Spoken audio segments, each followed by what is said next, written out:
After 35 years in security and intelligence, I no longer take people at face value. Not because I'm cynical, but because I've seen what happens when you do. After 35 years in the security and intelligence environment across military, corporate, and private sector operations, you stop looking at the world the same way. You stop taking things at face value. You stop believing that risk comes from where people expect it to come from. And most importantly, you start seeing people differently. Because over time, you realize something most organizations miss. Security is not about fences. It's not about cameras, and it's not about access control systems or policies. Those are tools. The real risk has always been people. During the literally hundreds of polygraph exams I did, I've sat across from individuals who looked completely trustworthy and uncovered what they were hiding. I've seen insiders quietly enable syndicates, while management focused on threats outside the perimeter.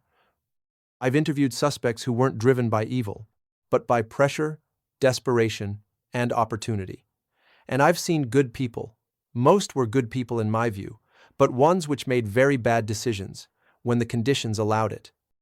What 35 years teaches you is this: people don't just break rules. They test boundaries, they adapt, they justify, and sometimes they cross lines they never thought they would.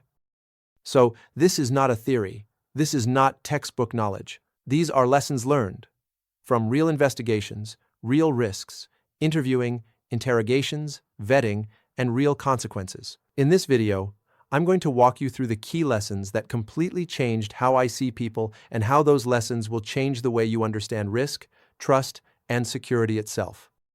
Does the job change the way you see people? The honest answer is yes, completely. 3 decades of dealing with criminals, insiders, syndicates, junior to senior people, terrified victims, angry crowds, and everyday South Africans has reshaped how I understand human behavior, risk, and trust. These are the lessons that stayed with me long after the operations ended. Lesson 1. People aren't always who they pretend to be. This line of work teaches you the difference between the face people show and the intent they hide. The banker who smiles at reception might be the one slipping USB drives into servers or an outsider's hands. The friendly contractor might also be the one feeding diesel theft syndicates. The executive with the firm handshake might privately enable the very risks they complain about. Early in my career, I assumed people were honest until proven otherwise. Security work flipped that around. Assume nothing. Verify everything. Not because people are bad, but because circumstances, pressures, and opportunities change people in ways we underestimate. Lesson 2. Most threats come from the inside. After thousands of security tasks, one fact keeps returning. Your greatest vulnerability is almost always someone who already has access.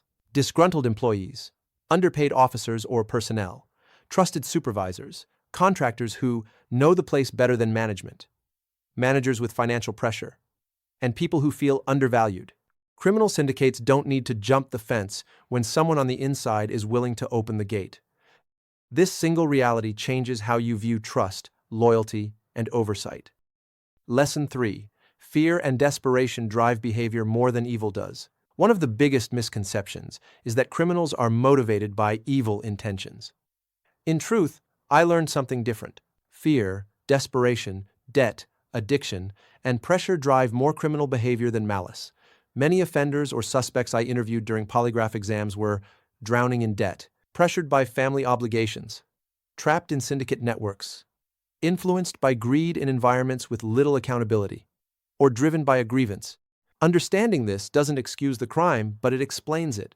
And when you understand what drives behavior, you become better at preventing it. Lesson 4. People will always test boundaries. In life and in the safety and security industry. Whether it's a physical barrier, a policy, a rule, or a moral line, humans test limits. If a gate is sometimes left open, someone will use it.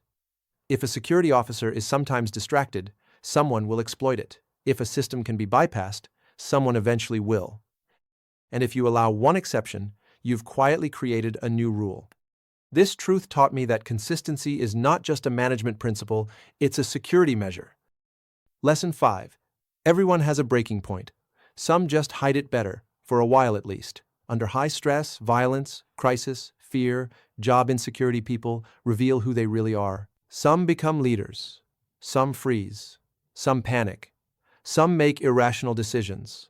Some surprise you with courage. And some collapse under pressure they've carried for many years. 3 decades taught me to never assume a person's character based on calm conditions. Stress exposes reality. Lesson 6. Trust is earned in drops but lost in buckets. In every polygraph investigation or risk review involving insider risk, corruption, or sabotage, the same theme appeared to me. People don't break trust suddenly. They break it slowly, and then all at once. It starts with small rule bending, tiny opportunistic decisions, little ethical compromises. Then, one day, the dam wall collapses. This principle applies not only to security but to relationships, leadership, and life itself. And, may I add, I have had my own personal experiences as well. Once you lose trust in someone, you don't just question their actions, you question everything they've ever done. Lesson 7. Most people are good. They just need boundaries, purpose, and fairness. This is the lesson people find surprising. Despite all the revelations, lies, convictions, or confessions, I still believe most people are fundamentally decent. When employees feel valued, understand expectations, have purpose, are treated fairly, and know someone is paying attention, they perform well and act responsibly. Neglect, frustration, and lack of recognition create more security risks than criminal intent ever will. Lesson 8. You can tell everything about an organization by how it treats its people. Show me the morale of a company, and I can predict insider threat levels, theft rates, absenteeism, response times, risk exposure, trust culture. Ordinary personnel members are the first to feel tension, the first to sense changes, and the first to notice cracks. When personnel are respected, trained, paid decently, and included in communication, the organization becomes safer. When the personnel are ignored or disrespected, the organization becomes vulnerable, fast. Lesson 9. The truth always surfaces, even if it takes time. In investigations, truth has a way of leaking, surfacing, or exposing itself eventually. The truth reveals itself by a forgotten WhatsApp message, an overlooked camera angle, a new witness months later, an accomplice who suddenly feels guilty, a financial trail someone forgot to hide, a suspicious pattern in the data, and by lifestyle changes triggering a warning. People often lie convincingly, but evidence rarely does. This has shaped how I see both crime and human behavior. You can hide actions for a while, but you can't hide patterns. Lesson 10. Security is about people, not systems. After all these years, here's my deepest lessons. Cameras don't create safety. Policies don't create loyalty. Fences don't create trust. Technology doesn't create discipline. People do. Security is not about walls, it's about behavior. Not about rules, but about culture. Not about threats, but about understanding the humans behind them. The longer you work in this field, the more you stop seeing security problems and start seeing people problems manifesting as risk. Conclusion. After 35 years in the security and intelligence environment, my understanding of people is simpler and more complex at the same time. People can be unpredictable, flawed, pressured, brilliant, dangerous, compassionate, selfish, courageous, or desperate, sometimes all in one lifetime. But if there is one truth above all, when you understand people, you understand crime. And when you understand crime, you understand society.